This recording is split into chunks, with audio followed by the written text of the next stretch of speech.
Sira na ba alisin ng inyong electric fan? Pwede pa pala natin itong palitan gamit itong sirang clip fan. Ayan po.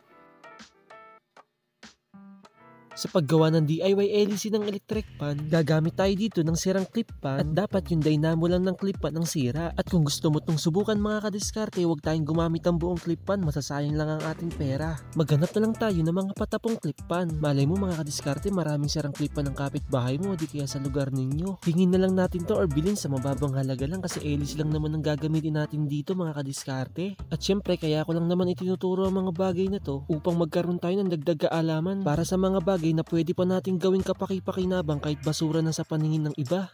At so yun mga kadiskarte, kung makikita nyo, ito po yung ating clip fan. Tinanggal ko na nga pala dito yung dynamo nito at yung iba pa na itong parts. At kung makikita nyo nga mga kadiskarte, binutasan ko nga ng bahagya dito sa bandang unahan ng hub ng ating clip fan. Diyan kasi natin ilulusot yung cap LEC lock ng ating electric fan. At syempre dapat buo pa rin yung takip ng hub ng ating clip fan kasi ito yung magsisilbing tibay nito. At so yun mga kadiskarte, ito nga yung cap LEC lock na tinutukoy ko po kanina. Ito po yung ilalagay natin dito, yan po.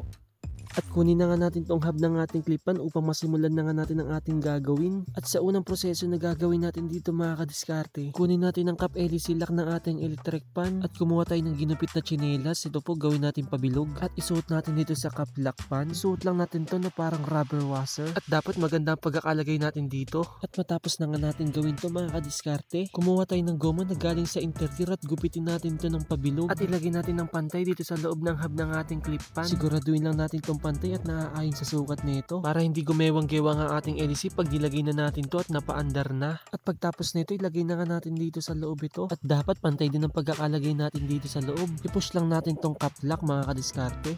I-push lang natin ng pantay hanggang dulo hanggang sa sumagad dito. At pagtapos nito mga kadiskarte, ito na po ang kinalabasan niya.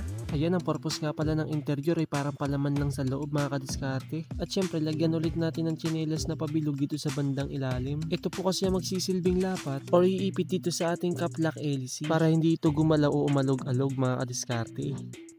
At so yun mga kadiskarte, ilagay na nga natin ang takip ng ating clip fan. At bago pala natin lagyan ng takip, lagyan ulit natin ng isa pang takip ito mga kadiskarte. Ito po ay galing sa takip ng peanut butter. Ito ay magsisilbi din lock dito sa loob ng ating clip fan upang mapanatili nito ng pangmatagalan ang lapat ng ating cap lock dito po sa loob ng ating clip fan mga kadiskarte. At so yun mga kadiskarte, ilagay na nga natin itong takip ng clip fan. Pagdikitin natin to at panatilihin lang natin pantay habang tinotornilyuan.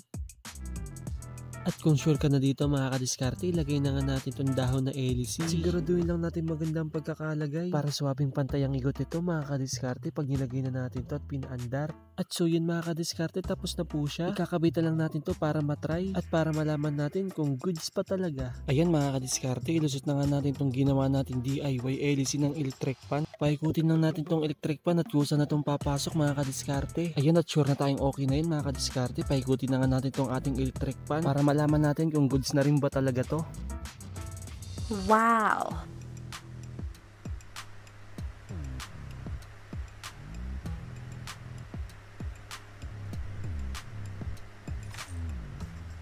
Nakikita nyo po, napakaganda po ng ikot niya, pantay po, ayan po, at malakas po talaga ang hangin niya. Number 1 pa lang po yun mga kadiskarte. Lagay po natin sa number 2. Ayan.